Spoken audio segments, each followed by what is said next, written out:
ಆತ್ಮೀಯರೇ ನಮಸ್ಕಾರ. ಇದು ಮಧುಶ್ರೀ ರಿಫ್ಲೆಕ್ಷನ್ ಯೂಟ್ಯೂಬ್ ಚಾನಲ್ ಪ್ರಸ್ತುತಿ. ನಾನು ನಿಮ್ಮ ಮಹೇಶ್. ಹಣ್ಣು ಅಂದರೆ ಯಾರಿಗಿಷ್ಟ ಇಲ್ಲ ಹೇಳಿ.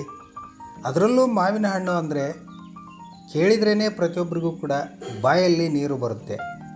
ಅಯ್ಯೋ ಮಾವಿನ ಹಣ್ಣ ಪ್ರತಿ ವರ್ಷ ತಿಂತೀವಿ ಬಿಡ್ರಿ, ಅದರಲ್ಲೇನು ವಿಶೇಷ ಇದೆ ಅಂತ ಅಂದ್ಕೋಬೇಡಿ. ಇವಾಗ ನಾನು ಹೇಳಲಿಕ್ಕೆ ಹೊರಟ ಮಾವಿನ ಹಣ್ಣು ವಿಶ್ವದಲ್ಲಿಯೇ ಅತ್ಯಂತ ದುಬಾರಿ ಬೆಲೆಯುಳ್ಳದ್ದು.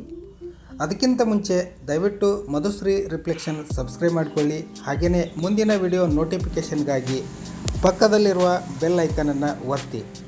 ಬನ್ನಿ ಆ ದುಬಾರಿ ಬೆಲೆಯ ಮಾವಿನ ಹಣ್ಣು ಯಾವುದು ಎಂಬುದರ ಬಗ್ಗೆ ತಿಳಿದುಕೊಳ್ಳುವ ಪ್ರಯತ್ನವನ್ನು ಮಾಡೋಣ. ಸಾಮಾನ್ಯವಾಗಿ ಹಣ್ಣುಗಳ ರಾಜ ಎಂದು ಕರೆಯಲ್ಪಡುವ ಮಾವಿನ ಹಣ್ಣುಗಳು ಹೆಚ್ಚು ರುಚಿ ಹಾಗೂ ಆಕರ್ಷಕ ಬಣ್ಣವನ್ನು ಹೊಂದಿರುವುದಷ್ಟೇ ಅಲ್ಲದೆ ಒಳ್ಳೆಯ ಪೋಷಕಾಂಶಗಳಿಂದ ಕೂಡ ಕೂಡಿದೆ. ಅವು vitamin A, vitamin C, vitamin E, fibre ಮತ್ತು ಉತ್ಕರ್ಷಣ ನಿರೋಧಕಗಳಲ್ಲಿ ಮಾವಿನ ಹಣ್ಣು ಹೆಚ್ಚು ಸಮೃದ್ಧವಾಗಿವೆ. ಮಾವಿನ ಹಣ್ಣುಗಳು ಜೀರ್ಣಕ್ರಿಯೆಗೆ ಮತ್ತು ಕರುಳಿನ ಆರೋಗ್ಯವನ್ನು ಉತ್ತೇಜಿಸುವಲ್ಲಿ ಉತ್ತಮವಾದ ಕಿಣ್ವಗಳನ್ನು ಹೊಂದಿರುತ್ತವೆ.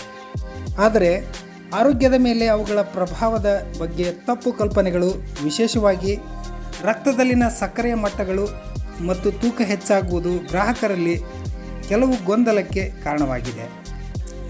ಮಾವಿನ ಹಣ್ಣುಗಳು ಕೊಬ್ಬನ್ನು ಹೆಚ್ಚಿಸುತ್ತವೆ ಮತ್ತು ಅವುಗಳು ಸಕ್ಕರೆಯ ಅಂಶದಿಂದಾಗಿ ತೂಕವನ್ನು ಹೆಚ್ಚಿಸಬಹುದು ಎಂದು ಹಲವರು ನಂಬುತ್ತಾರೆ. ಆದರೆ ಇತರೆ ಹಣ್ಣುಗಳಿಗೆ ಹೋಲಿಸಿದರೆ ಮಾವಿನ ಹಣ್ಣುಗಳು ಕಡಿಮೆ ಕ್ಯಾಲೋರಿಗಳನ್ನು ಹೊಂದಿರುತ್ತವೆ. ಮಧ್ಯಮ ಗಾತ್ರದ ಮಾವು ಸುಮಾರು 150 ಕ್ಯಾಲೋರಿಗಳನ್ನು ಹೊಂದಿರುತ್ತದೆ. ಇದಲ್ಲದೆ ಮಾವಿನ ಹಣ್ಣುಗಳು ಆಹಾರದ ಫೈಬರ್, ಜೀವಸತ್ವಗಳು ಮತ್ತು ಉತ್ಕರ್ಷಣ ನಿರೋಧಕಗಳಲ್ಲಿ ಸಮೃದ್ಧವಾಗಿರುವುದರಿಂದ ತೂಕ ನಿರ್ವಹಣೆಯ ಪ್ರಯತ್ನಗಳನ್ನು ಇದು ಬೆಂಬಲಿಸುತ್ತದೆ ಎಂದು ಹೇಳಲಾಗುತ್ತದೆ. ಬೇಸಿಗೆ ಬಂತೆಂದರೆ ಮಾರುಕಟ್ಟೆಯಲ್ಲಿ ಎಲ್ಲೆಂದರಲ್ಲಿ ಮಾವಿನ ಹಣ್ಣು ಸಿಕ್ಕೇ ಸಿಗುತ್ತದೆ.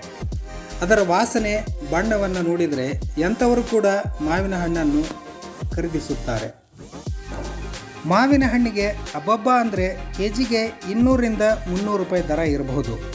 ಆದರೆ ಜಪಾನ್ ದೇಶದ ಮಿಯಾಜಾಕಿ ಹೆಸರಿನ ಮಾವಿಗೆ ಅಂತಾರಾಷ್ಟ್ರೀಯ ಮಾರುಕಟ್ಟೆಯಲ್ಲಿ ಕೆಜಿಗೆ 2.5 ಲಕ್ಷದಿಂದ 2.70 ಲಕ್ಷ ದರವಿದೆ ಎಂದರೆ ಆಶ್ಚರ್ಯವಾಗಬಹುದು.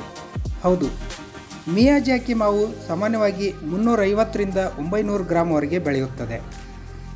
ಸಾಮಾನ್ಯವಾಗಿ ಮಾವು ಹಸಿರು ಹಳದಿ ಬಣ್ಣ ಹೊಂದಿದ್ದರೆ ಮಿಯಾಜಾಕಿ ಪರ್ಪಲ್ ಬಣ್ಣವನ್ನು ಹೊಂದಿದೆ. ಉಳಿದ ಮಾವಿಗಿಂತ ಹೆಚ್ಚು ವಿಟಮಿನ್ ಎ ಹಾಗೂ 15% ಸಕ್ಕರೆ ಅಂಶ ಹೊಂದಿರುವುದರಿಂದ ಇದನ್ನು ಹೆಚ್ಚು ಜನ ಇಷ್ಟಪಡುತ್ತಾರೆ. ಇದನ್ನು ಜಪಾನ್, ಫಿಲಿಪೈನ್ಸ್, ಬಾಂಗ್ಲಾದೇಶ, ಥೈಲ್ಯಾಂಡ್ನಲ್ಲಿ ಹೆಚ್ಚು ಬೆಳೆಯಲಾಗುತ್ತದೆ. ಸದ್ಯ ಈಗ ಧಾರವಾಡ ಹಾಗೂ ಕೊಪ್ಪಳದಲ್ಲಿ ಮಾವು ಮೇಳ ಪ್ರದರ್ಶನದಲ್ಲಿ ಮಿಯಾಜಾಕಿ ಮಾವಿನ ಹಣ್ಣನ್ನು ಪ್ರದರ್ಶನಕ್ಕೆ ಇಡಲಾಗಿದೆ.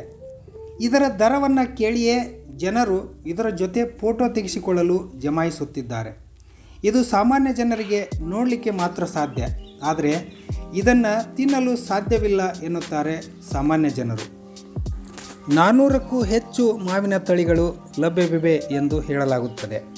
ಭಾರತದಲ್ಲಿ ಲಾಂಗ್ರಾ, ಬೆನಿಶಾನ್, ಮಲ್ಲಿಕಾ, ಲಡ್ಡು, ಕುಂಕುಮ, ಕೇಸರ್, ಬೆಳ್ಳಿಗುಂಡು, ಆಪೂಸ್, ಮಲ್ಗೋವಾ, ಇಮಾಮ್ ಪಾಷಾ ಸೇರಿದಂತೆ ಸ್ಥಳೀಯ ಮಾವು ಕೂಡ ಇಲ್ಲಿ ಸಾಕಷ್ಟು ಬೆಳೆಯಲಾಗುತ್ತದೆ. ಆಲ್ಫಾನ್ಸೋ, ಆಲಂಪುರ್, ಬನೇಶನ್, ಬಾದ್ಶಾಹ ಪಸಂದ್, ಗುಲಾಬಿ, ಬಾಂಬೆ, ಬಾದಾಮಿ, ಗಿರ್, ಲಾಲ್ಬಾಗ್, ಮರ್ಕ್ಯುರಿ, ನೀಲಂ, ರಾಣಿ, ರಾಜ್ಪುರಿ, ರಸ್ಪುರಿ, ರಾಯಲ್ ಸ್ಪೆಷಲ್ ಮಾವಿನ ತಳಿಗಳು ಕೂಡ ಹೆಚ್ಚು ಬಳಕೆಯಲ್ಲಿವೆ. ವಿಶ್ವದ ಅತ್ಯಂತ ದುಬಾರಿಯಾದ ಮಿಯಾಜಾಕಿ ಮಾವಿನ ಹಣ್ಣು ಕೊಪ್ಪಳ ಹಾಗೂ ಧಾರವಾಡದ ಮಾವು ಮೇಳದಲ್ಲಿ ಗಮನ ಸೆಳೆಯುತ್ತಿದೆ. ಒಂದು ಹಣ್ಣನ್ನು ಸುಮಾರು 10,000 ರೂಪಾಯಿಗಳಿಗೆ ಮಾರಾಟ ಮಾಡಲಾಗಿದೆ ಎಂದು ಹೇಳಲಾಗುತ್ತಿದೆ. ಧಾರವಾಡದ ಮಾವು ಮೇಳದಲ್ಲಿ ರಾಜ್ಯ ಹಾಗೂ ನೆರೆಯ ರಾಜ್ಯಗಳ ವಿಶೇಷ ತಳಿಗಳ ಮಾವಿನ ಹಣ್ಣುಗಳು ಇಲ್ಲಿ ಲಭ್ಯವಿವೆ. ಈ ಮಾವು ಮೇಳದಲ್ಲಿ ಆಪೂಸ್, ಅರ್ಕ, ಕೇಸರ, ತೋತಾಪುರಿ, ಮಾಲ್ಡಾ, ಮಲ್ಗೋವಾ ಸೇರಿದಂತೆ ಸುಮಾರು 52ಕ್ಕೂ ಅಧಿಕ ತಳಿಯ ಮಾವಿನ ಹಣ್ಣುಗಳು ಎಲ್ಲರ ಗಮನ ಸೆಳೆದಿವೆ. ಆಲಿಸಿದ್ದಕ್ಕಾಗಿ ಧನ್ಯವಾದಗಳೊಂದಿಗೆ ನಿಮ್ಮ ಮಹೇಶ್.